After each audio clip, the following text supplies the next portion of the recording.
रहा है, क्योंकि भगवान चाहता है कि तू मेरे पास तक जब आए, कथा सुनने के पंडाल तक जब आए, तब तक तेरे सारे दुख अपने आप समाप्त हो जाए, तेरी तकलीफें मिट जाए, तेरे कष्ट मिट जाए। मेरे नजदीक तक जब आए, तेरी जिंदगी के सारे दुख मिट जाए।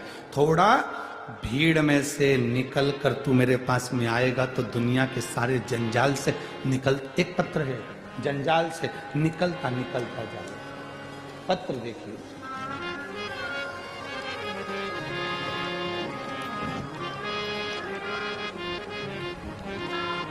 मेरा नाम भाऊ साहेब अर्जुन बाग, गांव खलाने, तहसील सिंध खेड़ा, जिला धूलिया।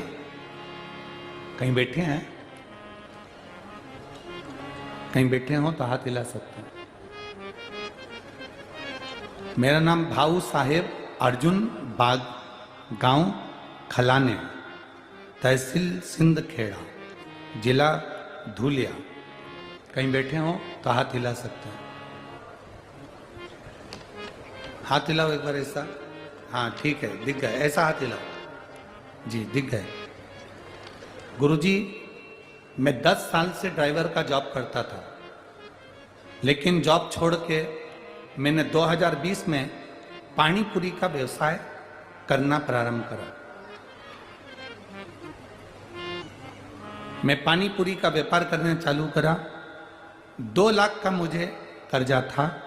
गांव में पानी पूरी का बिजनेस अच्छा खासा चल रहा था, तो मैं और बिजनेस बढ़ाने के चक्कर में बैंक से पहली बार मोबाइल में ऑनलाइन लोन लिया। गुरुदेव, ऑनलाइन लोन मैंने बिना नॉलेज से बहुत सारी बैंक से लोन लेना शुरू किया। ऐसे में फ्रॉड बैंक के जाल में मैं फंस गया। आप लोगों से भी निवेदन है, इस पत्र पर थोड़ा ध्यान देना। कोई चीज, कई लोग मोबाइल पर कॉल कर देते हैं, आपका इनाम लग गया, फ्री में आपके मोबाइल में बैलेंस डल रहा है, फ्री में तुम्हारे साथ में ये हो रहा है। ध्यान देना भाई, कभी जिंदगी में बहुत सारे लोग बैठे हैं केवल आपको बेवकूफ बनाने के लिए। कोई तुमसे कह दे कि यहां गड़ा हुआ धन मिल रहा है, विश्वास ना करिएगा। अपनी मेहनत पर, अपने परिश्रम पर और अपने काम पर विश्वास करना, दूसरे पर नहीं। और कहीं पर अगर कोई महाराज तुमको मिल जाए और कह दे कि मेरे पास आकर बैठ जाओ, मैं ऐसा घुमाऊंगा, सोने के हंडे निकल जाएंगे, तो सबसे पहले हमको खबर करना। हम भी चलेंगे और कुबेरेश्वर धाम का निर्माण उसके हंडे से करवा देंगे कि तूने दिया और हंडा निकल।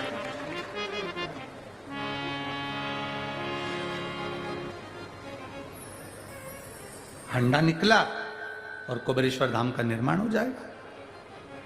करोड़ों रुपए की लागत से धर्मशाला बन रही है, गौशाला बन रही है, मंदिर बन रहा है, तो हम क्यों मेहनत करेंगे? हंडा ना निकलवा देंगे? अरे बोलो तो 40 गांव की जी, सही है कि गलत है? अपनी मेहनत अपने को करना है, अपना परिश्रम अपने को करना है, अपना संघर्ष अपने को करना है। इस भाई ने लिखा, फ्रॉड बैंक के चक्कर में फंस गया और बैंक के जाल में ऐसा फंस गया कि मेरा पूरा मोबाइल हैंग हो गया। इतनी बुरी तरह से फंसा गुरुजी कि 6 महीने के अंदर मेरे सर पर 12 लाख का कर्जा हो गया। 12 लाख का कर्जा हुआ। लोन के चक्कर में धंधा भी बंद हो गया। समझ नहीं आ रहा था क्या करेंगे, डिप्रेशन में चले गया। आज 2024 की यह मकर संक्रांति है गुरुदेव। मैं 2022 की मकर संक्रांति को मरने के लिए सुसाइड करने का मैंने सोच लिया था।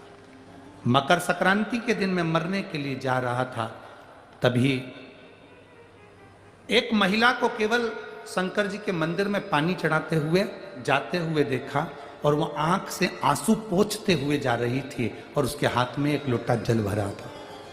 मैंने उस महिला को देखकर सोचा कि इसको भी तकलीफ होगी और ये पानी चढ़ाने जा रही है। मरने का विचार छोड़ा, शिव जी के मंदिर जाने का विचार चालू करा। गुरुदेव, मेरे पिताजी के पास गया, पिताजी से कहा पापा मुझे कर्जा बहुत हो गया है, मैं फ्रॉड बैंक के चक्कर में फंस गया। मेरे पिताजी ने जमीन रखकर मुझे 3 लाख का कर्जा दूसरे से उठा कर दे दिया। मैं वापिस ड्राइवर की नौकरी करने लगा। गुरुदेव, शिवजी की महिमा का मैं क्या गुणगान करूं। एक लोटा जल का केवल दर्शन से भी लोगों के भाग्य खुल जाते हैं। उस माँ को जब मैंने देखा था जल चढ़ाते हुए, तो मैंने अपनी पत्नी को बताया। उसने सोमवार का व्रत करना प्रारंभ करा, पशुपति व्रत करना प्रारंभ करा, जल चढ़ाना प्रारंभ करा, और बाबा की कृपा से हमने जब जल चढ़ाना प्रारंभ करा उसके 15 दिन निकले। और हमने 15 दिन जब ड्राइविंग करता करता 15 दिन निकले। 7 बजे मुझे कॉल आया कि मैं धूलिया के एक ऑफिसर के यहाँ मेरा लाइसेंस का नंबर लग गया और मैं वहीं पर जॉब करने लगा। मैं वहाँ पर जॉब करने लगा।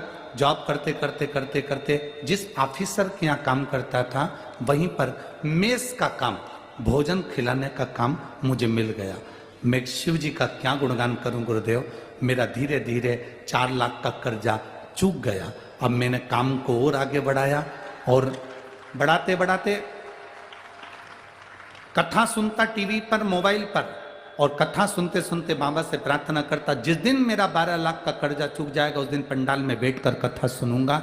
बाबा से ऐसी प्रार्थना करते करते मेरा जो पानी पूरी का व्यापार था वो भी अब धीरे से चालू हो गया। और धीरे धीरे मेरे बाबा ने मेरी लाज रख ली गुरुदेव।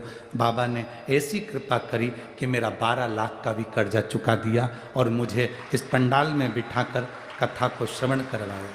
हमने 40 गांव की कथा का सूचना मिली और इतने खुश हुए कि दुकान का उद्घाटन बाबा के भरोसे कर कर बाबा के नाम पर ही उसका नाम रखा है, बाबा भोलेनाथ चाट फुल्की का नाम देकर। और हम यहाँ बाबा को प्रणाम करने के लिए आए हैं।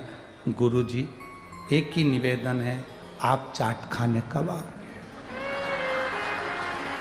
सबसे भारी निवेदन है मेरे भाई, बैठ जा।